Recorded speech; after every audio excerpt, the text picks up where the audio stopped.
The summer after the blizzard winter, Brooklyn smelled like wet concrete and hot pepperoni, like laundromat steam and the sweet rot of ginkgo in the afternoons. Gabe Navarro, still signing emails, Gabriel Ortiz, then, still answering his father's old flip phone at Sunday dinner, lived on the third floor of a walk-up off Myrtle, where the hallway light hummed and the mailbox door wouldn't close. He did not consider himself the sort of man anyone would call charismatic. He was a builder, a rearranger of logic, a person who felt the most alive in the glow of a terminal. Code a quiet river under his hands. He worked days at a small nonprofit in Dumbo cataloging neighborhood displacement, in love with data the way some people are in love with music, because it made pattern out of chaos. Tessa Quinn arrived like a headline.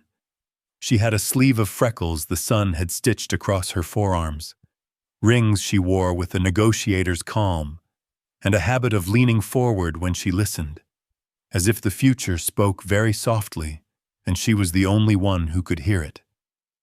Assistant account executive then, but her email signature stretched with the elastic ambition of strategy. They met at a panel on civic data for brand good, which was the kind of title that made Gabe ache and thrill in equal measure. She stood during Q&A and asked the only question he remembered. Where did ethics end and opportunity begin when the world ran on attention? It was new enough, that word attention, to feel like a commodity. Afterward, she found him by the coffee urns and said she liked how he'd described consent as a living agreement, not a checkbox. Her voice had the crisp brightness of conviction. We should talk, she said, and he, flattered by the should, forgot to ask for what. Their first conversation happened in a Williamsburg cafe with tables made from doors, hinges still intact, mugs the size of small planters. She drew diagrams on a napkin, circles labeled audience, cause, brand, and in the overlap a scribble she called story.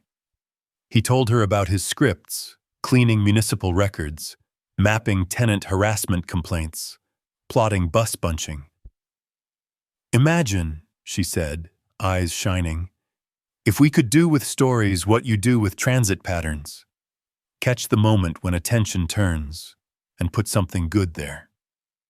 We? He asked, and she smiled like a promise. It started after hours and continued on weekends.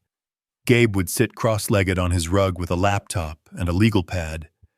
Tessa perched on the arm of his couch, shoes off, toes tucked into the seam of the cushion, a notebook balanced on her knee. She had a way of making work feel like flirting, of offering praise in the exact measure he needed to stay up one more hour. He wrote an engine that listened to the pulse of hashtags and headlines, the way a musician catches a beat at the edge of a crowded room. He called it a listener.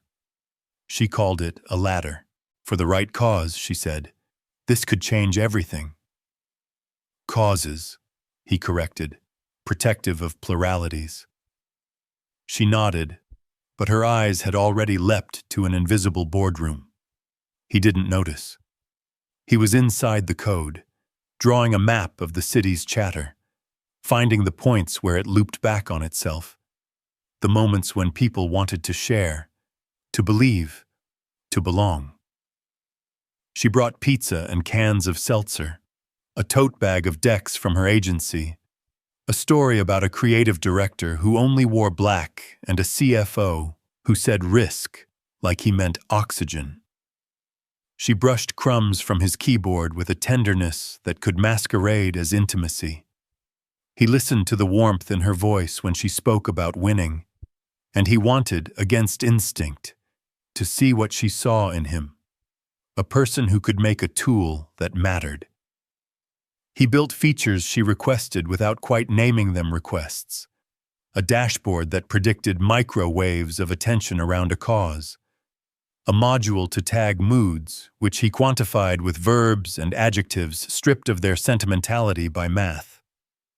She asked about light integrations with social APIs, and he, naively confident in his compliance training, wrote connections that pulled only public data and aggregated it. "It's not creepy if it's already public," she said, not as a question. "Creepy isn't the legal standard," he said, but he was smiling because he liked being the one who pulled the brakes, the moral ballast that made the ride safer. When it worked, one Tuesday at 2:07 a.m., the first clean run, he took a video on his phone of the stream peaking where he knew it would. He and Tessa watched it twice in the blue light from his screen. Then she whooped and threw her arms around his neck. The hug was brief, but it glowed in his body for days. She whispered, "we did that." The nonprofit where Gabe worked had a culture of earnest caution. He cleared the experiment with his manager in principle, framed it as research into public discourse and civic messaging. He did not mention Tessa by name, not because he meant to hide her, but because saying her name out loud felt like inviting a weather change. He kept the code in a private repo. He pulled in sanitized, anonymized snapshots to test. He slept too little. He learned the names of the night shift cashiers at the bodega and the sound of the mail slot when the upstairs neighbor got home at 4. Tessa began to bring him into rooms. First Zooms with a producer who said, "Love this energy." Then a glass-walled conference where someone poured water from a bottle tall as a baton. He felt like a shop kid who'd been ushered into the back of a gallery and told to hold a painting he couldn't afford to touch. Tessa introduced him as our data partner, words that printed themselves on the inside of his skull. The campaign arrived like weather that had been building offshore. A national brand wanted to sponsor a citywide day of service. Their competitor, involved in a fraud scandal, had just tanked their image. Tessa's agency pitched a pivot, redirect the narrative by amplifying hyperlocal volunteer stories. "We can place goodness where cynicism spikes," she told the boardroom, and the boardroom nodded because she was the sort of person boardrooms nod at. Gabe's listener would find the spikes. He said yes to the pilot in the way people say yes to a train that looks like it's going where they hope to go. The agency created a dummy account to run tests against platform rules. The dummy account gained access only to public channels. He documented method and purpose. He wrote the line, "No individual targeting, aggregate only." He was proud of that line. The pilot moved fast. Tessa came home late with stories of the creative team arguing about fonts like fonts could save souls. She laughed into his shoulder and left lipstick on his shirt, then held it in her hands and dabbed at the stain with dish soap, laughing harder. He wanted to ask what this was. The laughter, the nights, the way she slipped between his world and the other one as if doorways were optional. But the campaign hummed and he didn't want to ruin the song. On launch morning, he woke into a day so bright, it made winter feel like a rumor.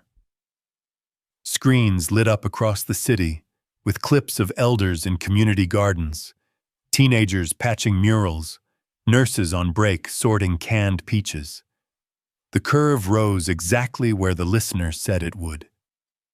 He watched in awe as the stories braided into something that looked, for a few hours, like collective hope. Tessa texted him a photo from the client's headquarters, the CMO clapping, the creative director wiping at his eyes with an index finger as if to scold the tear. "You did this," she wrote. Then, after a beat, "we." By afternoon, a Slack thread at Gabe's nonprofit flagged an anomaly, traffic spikes in a borough they hadn't seeded. By evening, a compliance officer at the agency sent an email with a subject line that felt like a temperature drop. Urgent. Platform terms inquiry. The dummy account had, through an admin's eager suggestion, been granted temporary expanded insights by a vendor plugin that sat 2 steps removed from the platform's official tools. It wasn't a hack. It was a backdoor some salesperson had forgotten to shut. It would take a lawyer to argue that using it counted as public. The screenshots looked damning, graphs detailed enough that aggregate only felt like a technicality. Tessa called Gabe from a bathroom stall where the acoustics made her sound underwater. "Don't panic," she whispered. "It's noise. They always freak out on day 1. "What exactly did they use?" he asked, already tabulating the edges of his responsibility. "It's fine," she said. "We're fine. They'll want a fall guy, but I won't let them. I'll call you when I'm out of this meeting." He stayed up on his couch with his laptop warm on his knees, drafting a narrative that was both true and survivable. The plugin activated without explicit notice. No personally identifiable data was accessed. The listener tool aggregated public posts. They would shut down the vendor, audit, apologize where needed. He wrote a line about consent as a living agreement and deleted it, too lyrical for a crisis. At 1:13 a.m. his phone chimed. A forwarded email from Tessa. "Need you to own the technical piece, her note said. "You built the tool. You can explain it best." He read it 3 times. In the thread below, the agency's legal counsel had already begun to shape the story. The tool had overreached. The nonprofit partner had not adequately communicated risk. There was a sentence using Gabe Ortiz and sole developer in close proximity, the words rubbing like flint. He called. No answer. He texted, "What are we doing?" She replied minutes later, "Please trust me. I'll fix it." For the record, you were acting independently, yes? The word independent sat in his chest like a small, cold stone. He thought of her hand brushing crumbs from his keyboard, her voice saying, "we." He thought of the line, "data partner," the nights, the pizzas, the ladder. He thought of the screenshot where a vendor's excess turned his care into an accusation. He typed, "I notified my manager that I was working on research. The agency asked me to pilot." This was collaborative. 3 dots, blinking, as if she were choosing between worlds. Then, "We'll talk in the morning. Please send your documentation. It'll be cleaner if it's you." He sent the docs because the truth still felt like armor. He slept badly, dreams full of elevators that opened onto wrong floors. In the gray before dawn, he put on his one good shirt and took the F into Manhattan, watching the tunnel lights streak like bad omens. The conference room held the particular chill of conditioned air. Tessa sat opposite him, immaculate, a strand of hair tucked behind her ear with surgical precision. The legal counsel was gentle in the way of a person practiced at turning knives without leaving blood. "Walk us through the decision-making," she said. And he did. Careful, exact, naming the vendor, the settings, his constraints. Tessa kept her eyes on a legal pad and drew careful squares he couldn't read. When he finished, the counsel smiled a small, professional smile that didn't reach her eyes. "For the record," she said, "the agency was not aware of the plugin's expanded access. The external developer took initiative beyond the scope of our agreement." Tessa finally looked up, and in that look he saw not malice but a grim arithmetic. The room needed a shape to bear blame. She was protecting the contract, the team, the momentum. For a dizzy second, he wanted to forgive her already, wanted to say yes to the calculus because he understood it, because he had built a machine himself and knew the comfort of levers. "Gabe?" she said softly, as if reminding him of his name. We can work this out. The sentence contained no we that touched him. He opened his mouth, tasted metal, closed it. Outside, the city continued with its honking, its scaffolding, its particular sunshine on water towers. Inside, he understood at last the function of a borrowed ladder. It takes you up and then it leaves you where you stand. He left the city without ceremony, the way people slip out of parties they were never quite invited to. One box of clothes, his laptop, a half-dead ficus he couldn't throw away because it had survived longer than his hope. The night before he left, Gabe walked the Manhattan Bridge alone. The air smelled like the inside of a coin. Below him, the East River moved without pity, gray and endless, carrying the reflections of billboards he'd helped light up with his code. He deleted his accounts one by one. LinkedIn first, then Twitter, then the private repo that had once been their secret. Watching the dashboards go blank felt almost like erasing fingerprints. When he reached Facebook, he hesitated. Its timeline was a ledger of ordinary joys, birthdays, potlucks, a blurry photo of Tessa with her head on his shoulder at a rooftop party. He hovered over delete until dawn, then pressed it and watched her vanish first. At Penn Station, he bought a ticket under his mother's name, Gabriel Navarro, a name that tasted like return and refusal at once. Navarro was her maiden name, her name before her accent got her demoted at a midtown hotel, before his father's accident, before she started calling him mi hijo tranquilo. It was the name she used when she mailed money home. He carried it west like a small, private flag. Detroit greeted him in February, with wind so sharp it felt like a punishment. The job he found came through an old college friend, graveyard shifts at a warehouse near the old Packard plant. There, pallets and forklifts became the vocabulary of survival. Men moved through the aisles like ghosts, their faces blue in the fluorescent hum. Gabe learned the rhythm. Load, scan, stack, lift. The physical repetition beat back the noise in his head, the voice that replayed Tessa's quiet betrayal in sterile conference rooms. During breaks, he sat in the staff lounge with vending machine coffee and coded on his laptop. The screen cracked at the corner. He still had the skeleton of the listener tool. What had once mapped human chatter could now map shipments, delivery routes, expiration dates. He stripped away the glamour of hashtags and built in the plainness of logistics. He renamed it Gatehouse, after the metaphor he couldn't let go of, a threshold that kept things moving, not a ladder to climb. He rented a room in an old duplex where the landlord lived downstairs and cooked onion-heavy stews that soaked through the floorboards.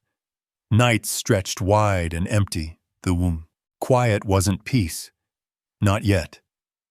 It was abstinence, from attention, from ambition, from any idea of being seen. Sometimes, after his shift, he'd walk along the Detroit River, watching the lights from Windsor ripple across the black water. The cold got inside his gloves, but he liked it. It reminded him he still had blood. His mother called once a week from Queens. "You eating?" she'd ask, which meant, "Are you forgiving?" He told her about the warehouse, about the union guys who shared sandwiches, about the app he was building. He didn't tell her about the humiliation lodged behind his ribs. Shame, he'd learned, could be metabolized like salt. It stayed in the system, but you could learn to live with the taste. Gatehouse began as a patch for inefficiency. The food bank down the street needed help tracking donations before they expired. Gabe built them a dashboard that showed real-time inventory. What was fresh, what needed rerouting, what could be shared between shelters. The code wasn't elegant, but it worked. Within months, small nonprofits started emailing, "Can you build us one too?" He didn't charge much, barely enough to cover his rent and the cheap second-hand router that buzzed like a trapped fly. What he gained was something quieter than pride: function. On nights when he watched a delivery van leave on time because of a line of code he'd written, he felt a small heat in his chest. Not triumph, but alignment. A usefulness that no award could counterfeit. In the corner of his room stood a whiteboard with dates, routes, formulas, his private constellation. He left one corner empty. Underneath it, in faint pencil, he had written, "The opposite of spectacle is service." He started running at dawn, before the warehouse reopened.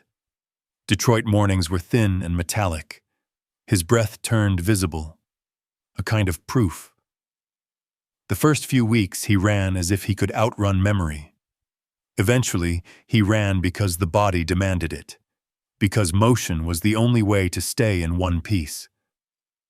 Emails from recruiters went unanswered. Old friends from Brooklyn reached out, cautiously. "You okay?"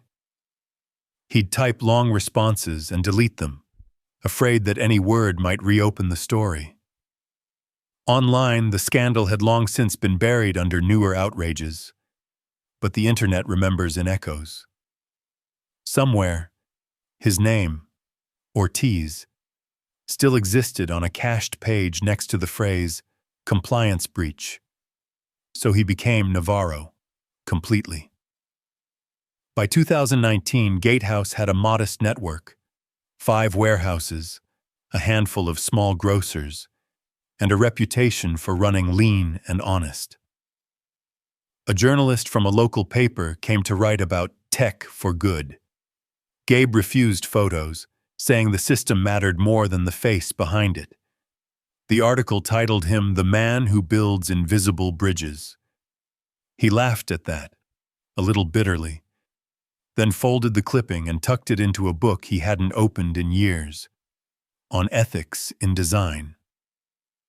Sometimes, on sleepless nights, he'd think of Tessa, wonder where she had landed, if she ever thought of him beyond the version she edited out of her story. But those thoughts no longer drew blood. They were memories preserved in amber, beautiful and distant, untouchable.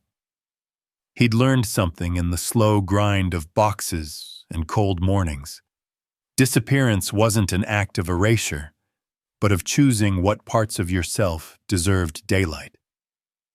He'd vanished from the feeds, yes, but in the silence of Detroit's warehouses, under the hum of motion sensors and the smell of cardboard and diesel, Gabe Navarro was learning how to exist without witnesses.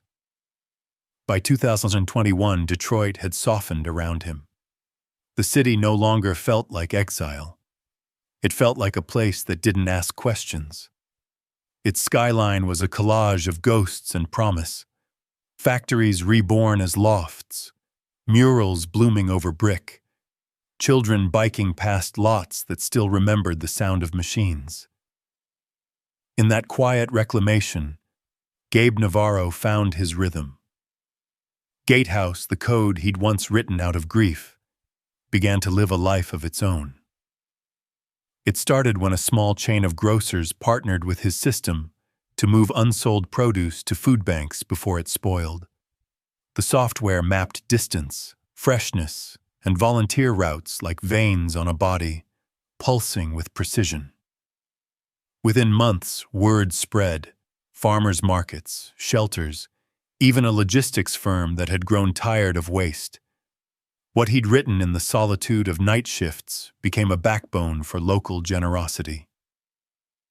When the Detroit Community Fund offered to invest, Gabe almost said no. The attention felt like the first step toward spectacle, and spectacle was what had burned him. But the fund's director, an older woman named Evelyn Marks, had the kind of calm that dismantled his defenses. You built something that doesn't extract, she told him over coffee, the steam curling between them like a truce. You built something that circulates. Let us help it breathe. He said yes on the condition that they'd stay small, transparent, human-scaled. The deal was written on a single page. Within a year, Gatehouse operated in 3 states and employed veterans, former warehouse workers, single mothers who wanted part-time hours. The code stayed simple. The network grew quietly. And with every expansion, Gabe drew tighter around his own boundaries. He rented a modest brick house on a street where the trees leaned toward each other like conspirators. The front porch sagged slightly, but it caught morning light. He kept the rooms nearly empty, just a futon, a table, his mother's framed rosary above the door. In the kitchen, the fridge held black coffee, eggs, and the weekly produce he refused to waste. He jogged at 5, worked until dusk, cooked lentils, read technical journals. On Fridays, he volunteered at the food warehouse, sleeves rolled, hair damp, blending in with the crew. He had no social media. When interns asked why, he said, "Some stories don't need witnesses." The younger ones looked puzzled. The older ones nodded.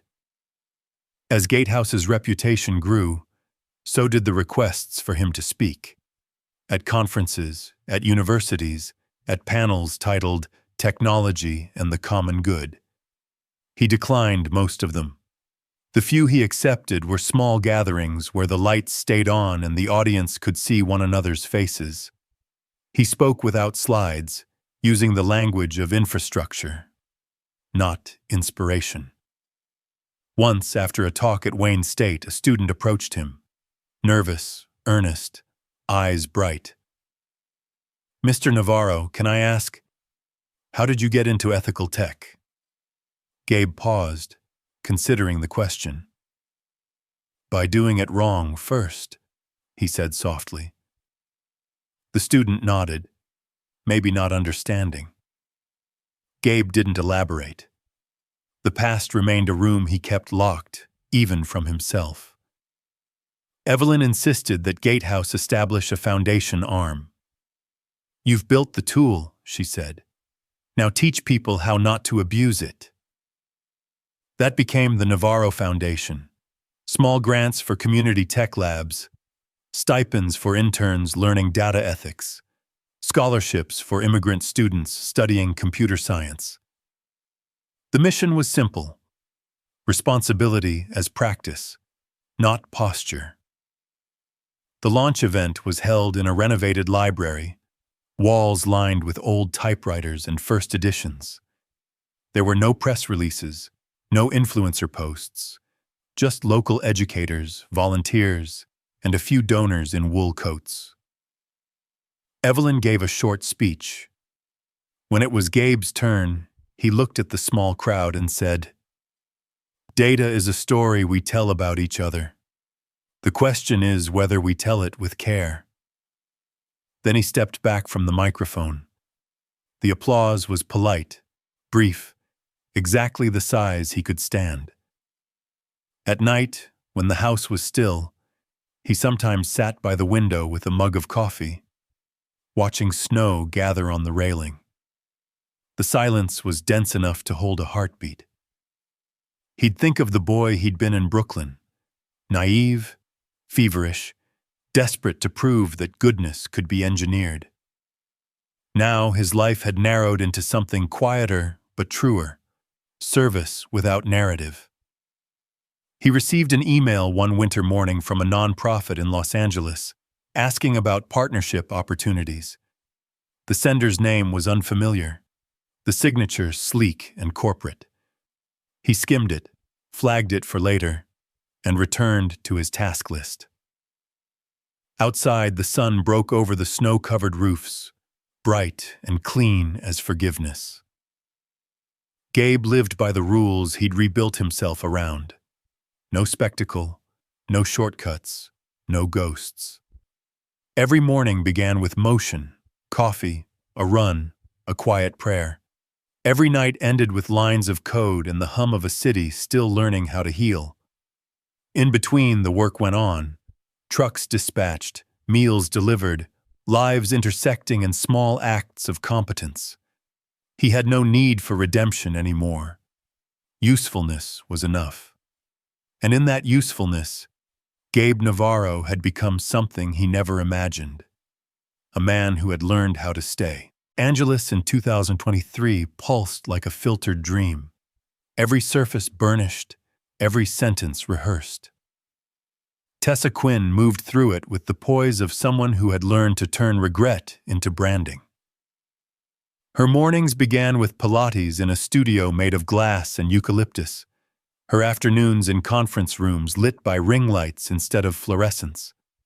She was now Director of Strategic Identity at Praxis North, a title that meant everything and nothing, architect of narratives, sculptor of perception.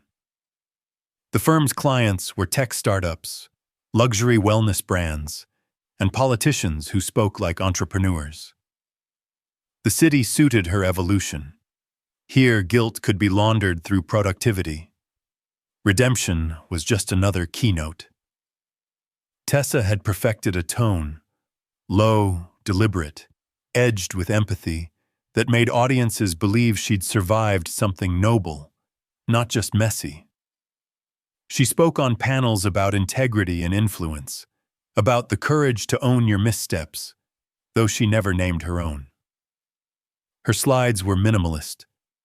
One word per screen, white font on black. Trust, transparency, impact. She had become fluent in the language of absolution, without confession. But the industry had begun to shift under her feet. Algorithms changed.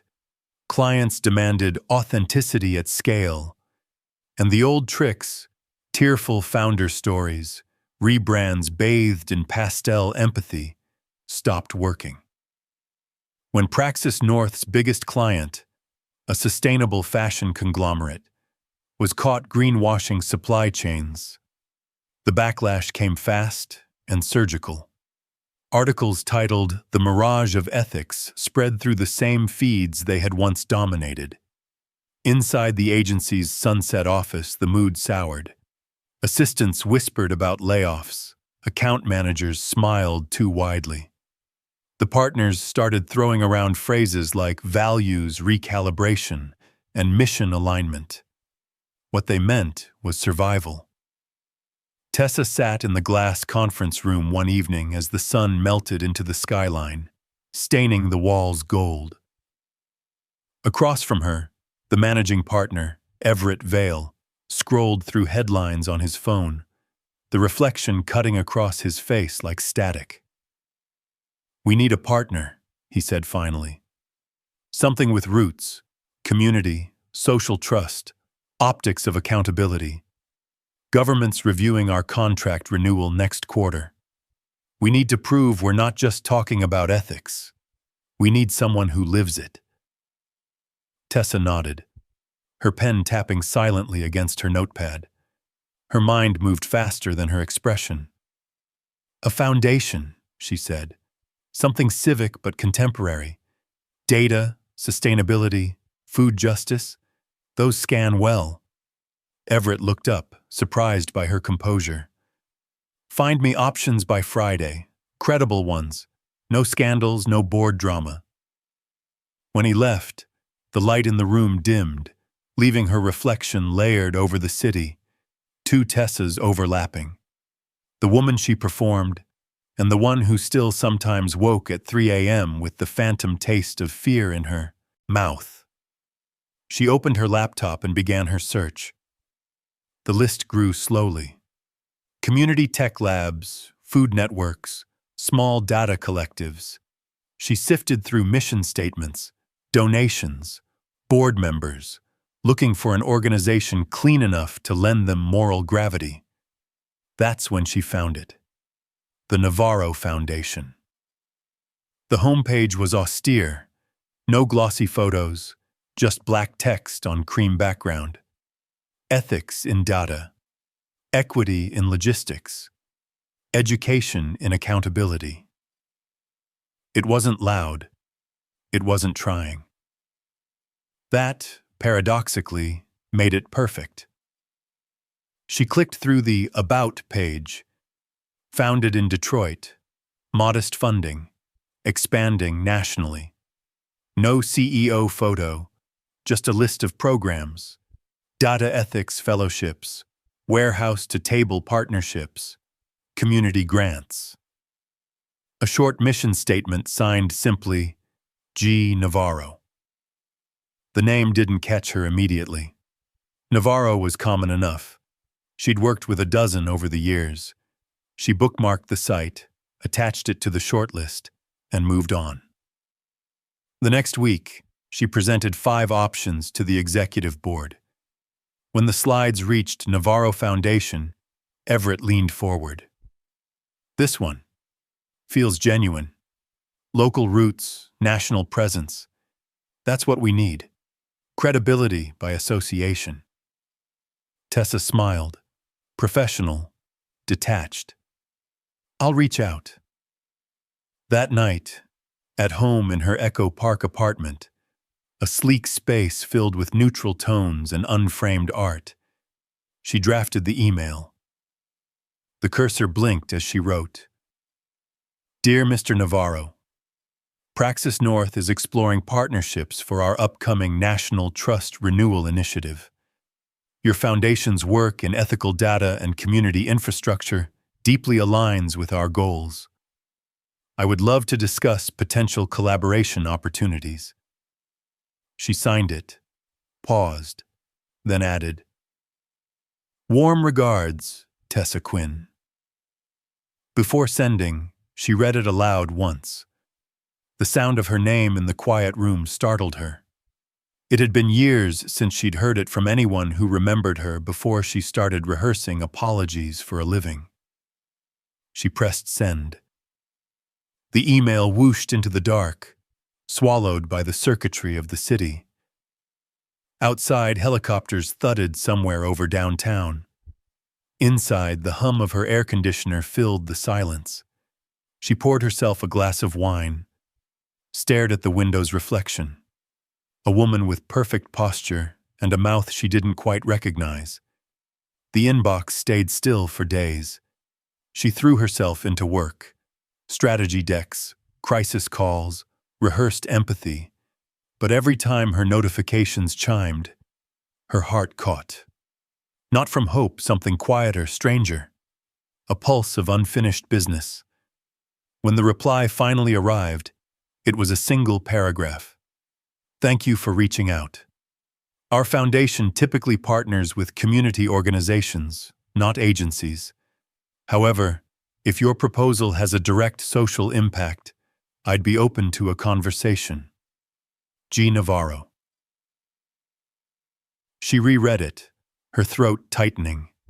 The voice, measured, restrained, faintly formal, had a cadence she knew, though she couldn't yet place it.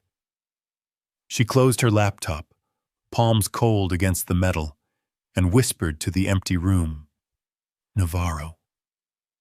The word trembled in the air like a thread pulled loose from memory. The meeting was held in a downtown Los Angeles boardroom, so pristine it seemed allergic to history. White walls, glass table, citrus-scented air, the kind of space where mistakes were meant to disappear. Tessa arrived early, dressed in the armor of modern atonement. Tailored cream suit, hair pulled back into a disciplined knot, gold hoops small enough to signal restraint.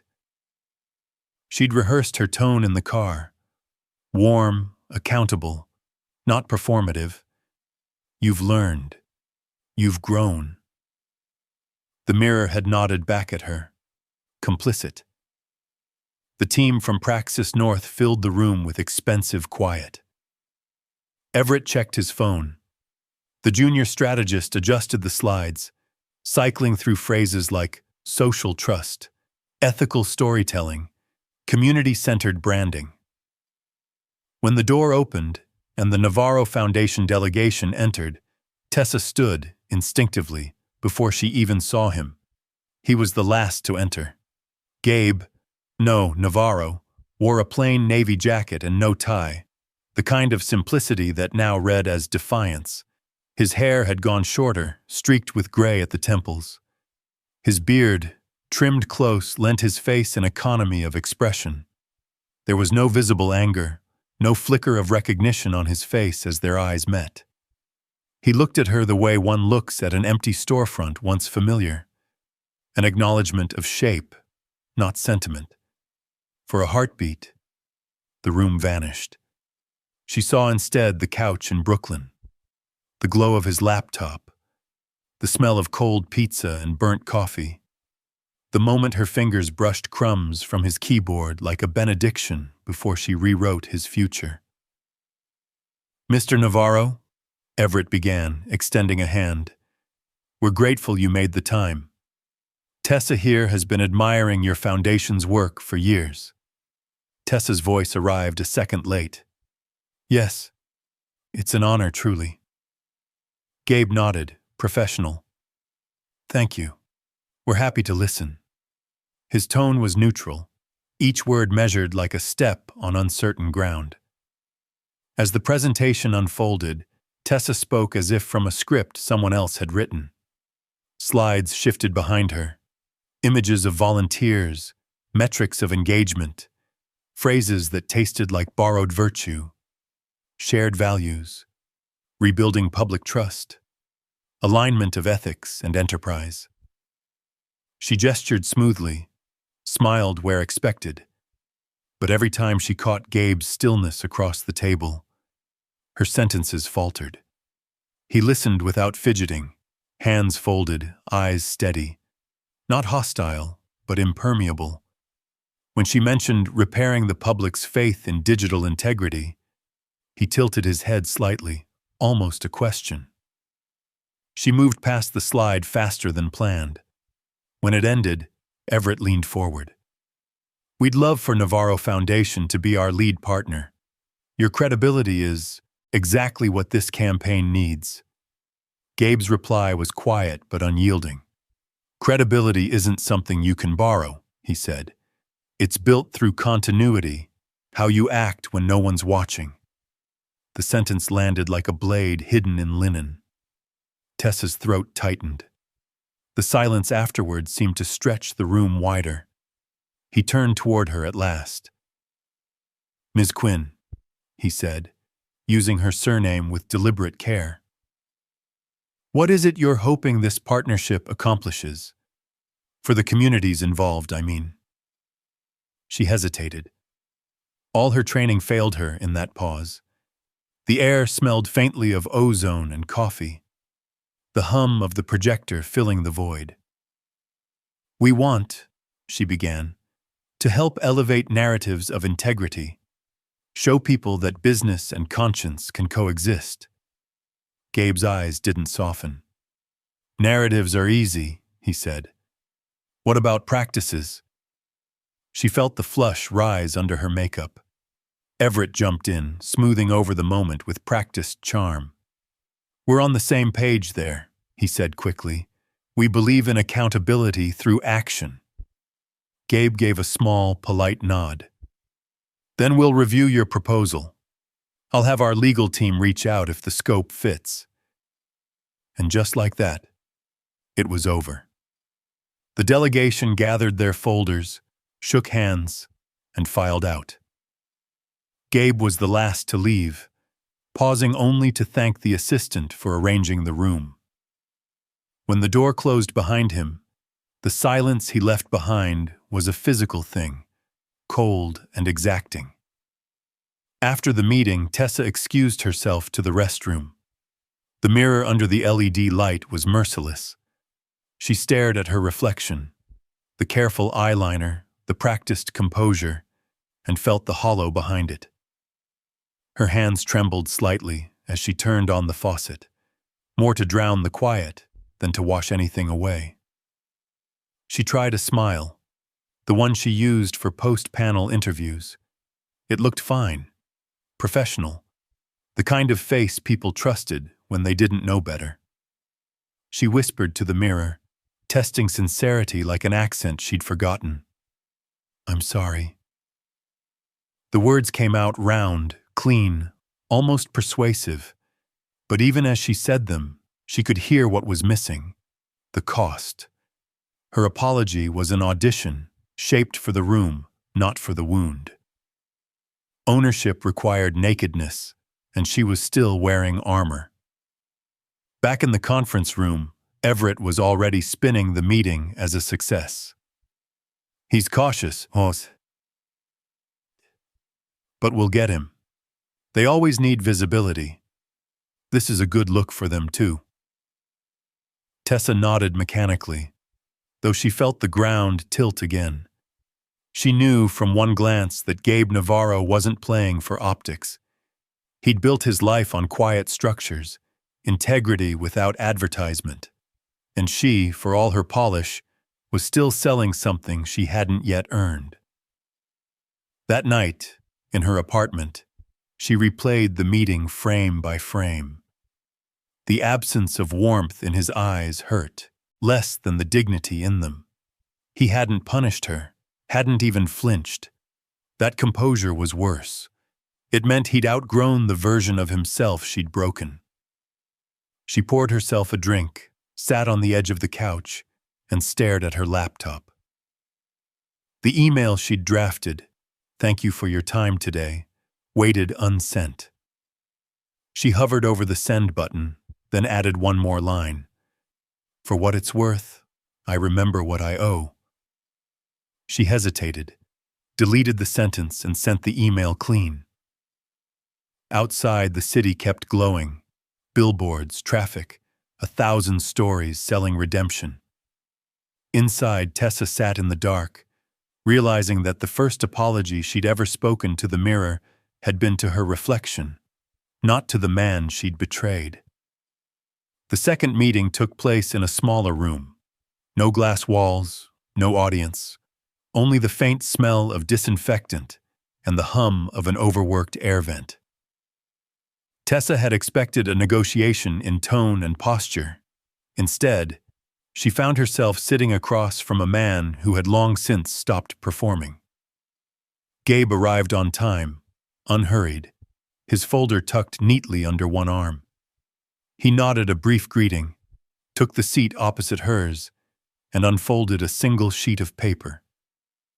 There was no preamble, no casual civility to fill the air. He'd come to talk about boundaries, not memories. "I read your revised proposal," he began. His voice carried a steady restraint, like a chord held just below its breaking point. "I'm open to collaboration, if we're clear on what this will be." Tessa felt the weight of his gaze but met it, careful not to flinch. "Of course," she said, voice pitched between diplomacy and hope. "We're ready to align with whatever terms make you comfortable." He nodded once as if confirming what he'd already decided. "Then let's make them explicit." He laid the paper on the table and turned it toward her. 4 lines, handwritten in the measured script she remembered from his notebooks, the one that had once annotated code with thoughts about fairness and consequence. 1. Public credit for the original analytics tool, to be restored to the record. 2. A written correction, issued jointly by the agency and the client, acknowledging shared responsibility in the 2016 breach. 3. Restitution for the unpaid interns who executed data work under false pretenses. 4. A clear firewall, professional collaboration only, no public storytelling, no personal narrative, no reunion arc. He paused. "You'll have privacy," he said, almost gently. "That's different from protection." She stared at the list. The simplicity of it undid her more than any accusation could have. There was no mention of forgiveness, no moral theater, no invitation to redeem herself under his gaze. Just terms, clean, factual, unadorned.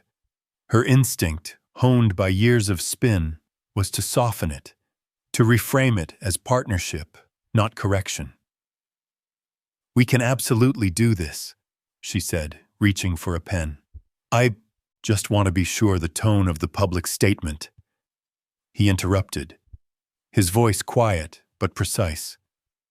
"Tone isn't the point. Truth is." The words landed with the blunt mercy of something real. She nodded, lowering her eyes. "Understood." He watched her sign, his expression unreadable. The sound of the pen scratching across paper was louder than it should have been. When she finished, he slid another document toward her, an NDA. "For both of us," he said. "Not for secrecy, but to keep this clean. No memoirs, no leaks, no panels about the power of second chances." She managed a small, brittle smile. "You think I'd use this?" He held her gaze for a long moment. "You've built a career on using things." The sentence wasn't cruel. It was just accurate, and its precision hollowed her. Tessa leaned back, the NDA trembling slightly in her hands. The clauses were ordinary: confidentiality, mutual non-disparagement, scope of partnership. But the subtext was stark. He was drawing the line between their past and the future she could no longer script.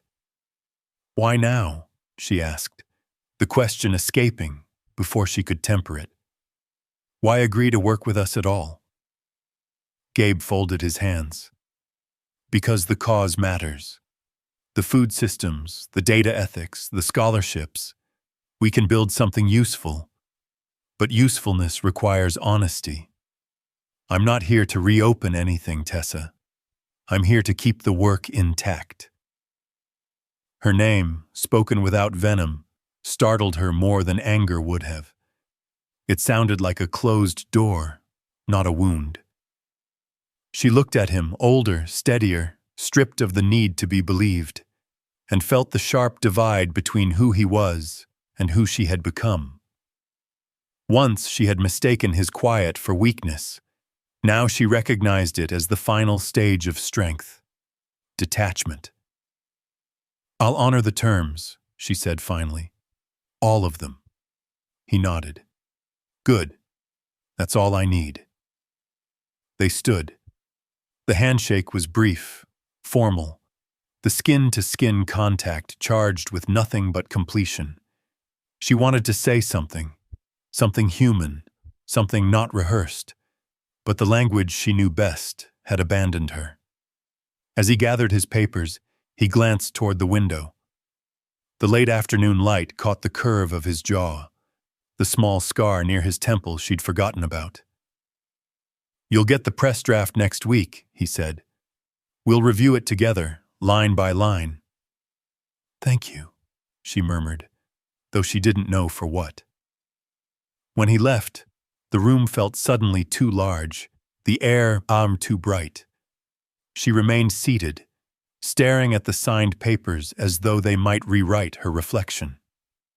Outside, the corridor hummed with other lives: assistants typing, phones buzzing, someone laughing near the elevator.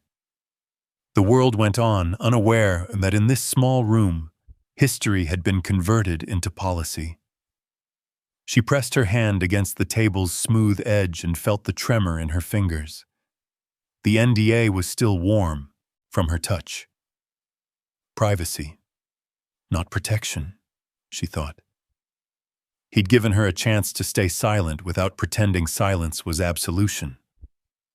Later that night, she took the document home and placed it in a drawer beside old pay stubs and a faded photo of her 20-something self holding a campaign award she no longer displayed. The paper felt heavier than it should have, like a confession signed in ink instead of words. For the first time in years, she didn't draft a post, didn't plan a narrative. The apology she'd rehearsed for half a decade dissolved on her tongue. What Gabe had offered her wasn't redemption. It was containment. And for once, she realized, that might be the truest kind of mercy. The gala was held in a converted train station in downtown Detroit. Arched ceilings, strings of amber light draped over steel beams, a jazz trio softening the air with something wistful and slow. The Navarro Foundation had never hosted an event this large before. Sponsors, donors, city officials, and a scattering of journalists mingled between tables of reclaimed wood and centerpieces made from potted herbs instead of flowers. It was an evening meant for modest celebration, not spectacle. But in Tessa's world, even modesty could be staged. She arrived in a black dress that whispered restraint but shimmered under flashbulbs. Her hair was pulled back, her lipstick carefully muted. She told herself this wasn't a performance, that her presence was simply good partnership, supporting the cause, reinforcing shared values.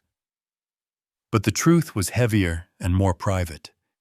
She needed to see if she still existed in his narrative at all. Gabe stood near the podium, adjusting his cuff, listening to a student explain a data visualization project about food insecurity. He smiled, small and genuine, his attention complete. When he noticed Tessa across the room, his expression didn't change. No flicker, no past tense tenderness, only acknowledgement. He lifted his glass slightly, a gesture of civility, then returned to the conversation. She felt the flush of recognition without welcome. Still, she moved toward him when the speeches began. Cameras hovered near the edge of the stage, waiting for what they'd been promised in whispers, rumors of a powerful partnership moment. Her agency's PR team had seeded the idea that this gala would mark a symbolic reconciliation, a story of learning to collaborate beyond the past. It was the kind of narrative that redeemed everyone at once. When the MC called her name to introduce the campaign partnership, Tessa walked to the microphone, her heels echoing in the vast room. She spoke smoothly, her voice trained to balance humility and command. "It's an honor to stand alongside the Navarro Foundation," she said, scanning the crowd. "Their work reminds us that integrity isn't a destination, it's a practice." The applause came easily, cameras tilted toward Gabe. He stepped up next to her, and for a kill moment, the room seemed to hold its breath, waiting for something cinematic. Two former collaborators framed by forgiveness. But Gabe didn't give them the arc they came for. "Thank you, Tessa," he said, his voice even, his presence grounding. "Partnerships like this only work when we tell the truth, not as performance but as accountability. Praxis North's contribution has been meaningful, and I'm grateful they honored the terms we agreed to." The phrasing was deliberate. The terms we agreed to, not the story we share. Tessa froze. Her smile held just too long.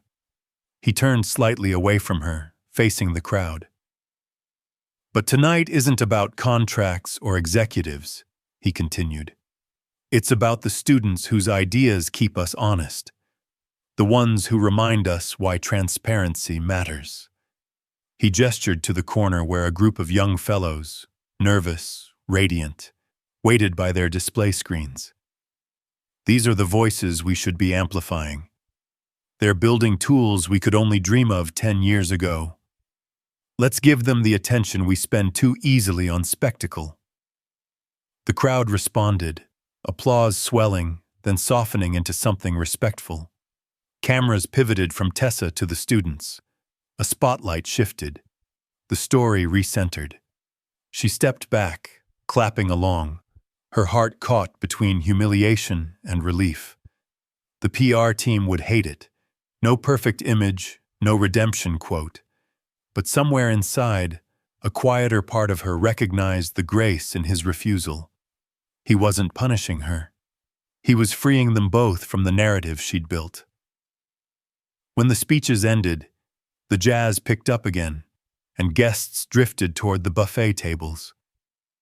Gabe spent the next hour speaking with donors, volunteers, and students, moving through the room with calm precision.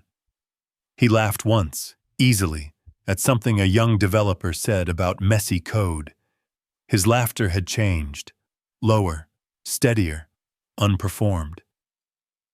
Tessa lingered near the exit, half hidden behind a column draped in ivy. She watched him as if studying a language she used to speak. When he finally approached her, it wasn't for closure. It was courtesy. "Thank you for being here," he said, "and for keeping the focus where it belongs." She nodded. "You didn't want the cameras." "I didn't need them," he replied simply. Then, after a pause, "We're good, Tessa. You don't owe me another version of the story." The words were soft, but they closed a door she had been leaning against for years. "I thought maybe—" She trailed off, then forced a small, rueful smile. "No, you're right. The work is what matters." "It always was," he said. His gaze was kind but not open, the sort of kindness that exists only within boundaries. They stood in silence for a moment, the crowd's chatter drifting like wind through glass. Then Gabe excused himself to join the students on stage for photos. Flashbulbs went off.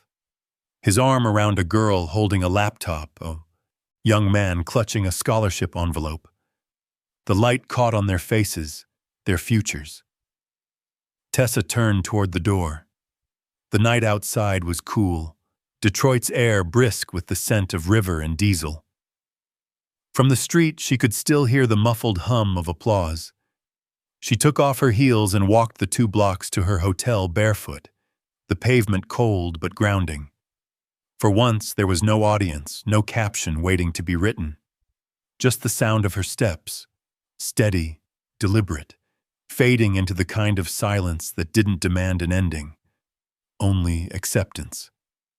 The week after the gala, the city returned to its usual hum, the rustle of traffic on Woodward, the low throb of construction somewhere near the river, the smell of wet concrete after a morning rain. The photos circulated online for a few days. Gabe beside the students, the caption about innovation with integrity. In every image, Tessa was just outside the frame, a silhouette blurred by light. It was exactly as he had intended. She watched the coverage from her apartment in Los Angeles, scrolling once, then closing the screen. For the first time in her professional life, she didn't forward an article to her team, didn't post a humble brag caption about collaboration. The story had ended without her narration, and instead of panic, she felt an unfamiliar quiet, a hollow she could fill with something cleaner. By autumn, she had resigned from Praxis North. The official reason was burnout, but the truth was subtler. She was tired of translating sincerity into content. Her LinkedIn announcement was brief, almost austere. Taking time to recalibrate my relationship with work. No hashtags, no quote from a wellness guru. Her inbox flooded with messages of admiration. So brave, so necessary. But she ignored them all. She rented a small office near Culver City, a converted studio with bare walls and a window facing a sycamore tree. She started meeting with young strategists and interns from underrepresented backgrounds, teaching them contracts, negotiation, the difference between ambition and exploitation. Credit your collaborators, she'd say. Always, even when it costs you. Her voice stayed soft but certain, shaped by years of learning what silence had taken from others. Sometimes, she'd stay after the sessions, writing letters she never intended to publish. One to her younger self, one to Gabe, one to the interns she'd once overlooked. They weren't apologies, they were acknowledgments. She signed them with her full name, folded them neatly, and kept them in a drawer. The act itself was the atonement. In Detroit, the Navarro Foundation settled back into its rhythm. The gala had been a necessary interruption. Now the work returned to its proper scale. Warehouses, classrooms, late-night calls with partners in cities he'd never visit. Gabe drove a dented pickup truck with the foundation's logo fading on the door. On weekends, he taught community workshops on logistics design at the local college. He spoke to students about infrastructure and dignity, not fame. You don't have to be seen to be effective, he told them. He rarely thought of the scandal anymore. It lived in him the way scar tissue does, present, but no longer tender. What had once burned now steadied him. The lessons were woven into his reflexes. Transparency before convenience, truth before optics, integrity before narrative. Once after class, a student asked him, "How do you know when something's finally over?" Gabe smiled, tying the knot of the projector cord. "When it stops asking for your performance," he said. He didn't mention Tessa by name, but sometimes her image flickered through small moments, the way a student nervously over-explained an idea, the way ambition could sound like hunger when you hadn't eaten enough dignity yet. He wished her well in a quiet, unarticulated way, the same way you wish for good weather on a day you no longer control. That winter, the foundation expanded its warehouse network. Volunteers mapped routes using code Gabe had written years ago on sleepless nights. The system was imperfect, but alive, adapting, serving. He found comfort in its persistence. It didn't need headlines, only maintenance. At night, he'd walk the length of the riverfront, the air crisp and smelling faintly of metal and pine. Detroit glowed low against the water, a city rebuilt from its own bruises. He thought of the old saying his mother used to repeat, "Dignity is what you carry when no one's looking." For the first time, he understood it fully. Tessa, too, began to understand. Her days filled with smaller victories, the smile of a mentee landing her first job, the quiet relief of an intern who realized her name would stay on the credits. Tessa still missed the adrenaline of launch days, the rush of applause, but she no longer mistook noise for meaning. The silence she lived in now was deliberate, chosen. On her desk, beneath the letters she never sent, she kept a printed quote from one of the foundation's fellows. It read, "Justice isn't loud, it just doesn't leave." Neither of them sought each other again. They didn't need to. What existed between them had already shifted form, no longer retribution or romance, but a steady, invisible equilibrium. In different cities, they both kept showing up, him with his warehouses and algorithms, her with her students and slow reform. The work outlived the story. And somewhere in the distance between Brooklyn and Detroit, between ambition and repair, revenge finally dissolved into something quieter, an enduring kind of justice that didn't demand witnesses, only continuation.